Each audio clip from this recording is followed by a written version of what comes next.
ਮੁਲਕ ਭਰ ਵਿੱਚ ਕੋਰੋਨਾ ਵਾਇਰਸ ਦੇ ਮਰੀਜ਼ਾਂ ਦੀ ਤਾਦਾਦ ਮੁਸਲਸਲ ਵਧ ਰਹੀ ਹੈ। ਹਰ ਨਵੇਂ ਦਿਨ ਦੇ ਨਾਲ ਹਲਾਕਤਾਂ ਦਾ ਉੱਚਾ ਹੁੰਦਾ ਗ੍ਰਾਫ ਦੱਸ ਰਿਹਾ ਹੈ ਕਿ ਹੁਣ ਇਸ ਆਫਤ ਤੋਂ ਰੱਬ ਹੀ ਬਚਾਏ ਤੇ ਬਚਾਏ। ਹਸਪਤਾਲਾਂ ਵਿੱਚ ਜਗ੍ਹਾ ਮੁਸਲਸਲ ਖਤਮ ਹੋ ਰਹੀ ਹੈ, ਪਰ ਲੋਕਾਈ ਨੂੰ ਜਿਵੇਂ ਕੋਈ ਪਰਵਾਹ ਹੀ ਨਹੀਂ। ਬਾਜ਼ਾਰਾਂ ਅਤੇ ਮਾਰਕੀਟਾਂ ਵਿੱਚ ਲੋਕ ਇੰਜ ਨਜ਼ਰ ਆ ਰਹੇ ਨੇ ਜਿਵੇਂ ਕੋਰੋਨਾ ਵਾਇਰਸ ਸਿਰਫ ਖਬਰਾਂ ਤੀਕਰ ਹੀ ਮਹਦੂਦ ਹੈ ਤੇ ਇਹਨਾਂ ਨੂੰ ਇਸ ਵਾਇਰਸ ਦਾ ਕੋਈ ਡਰ ਨਹੀਂ।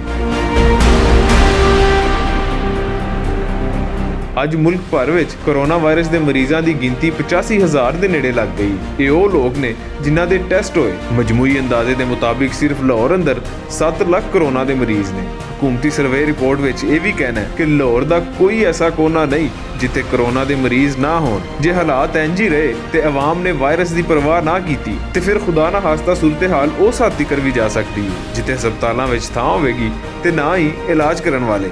ਹਾਲੇ ਵੀ ਵੇਲਾ ਹੈ ਕੌਮ ਇਹਤਿਆਤ ਕਰੇ ਤੇ ਇਸ ਮੁਸ਼ਕਲ ਵੇਲੇ ਨੂੰ ਪਾਰ ਕਰੇ।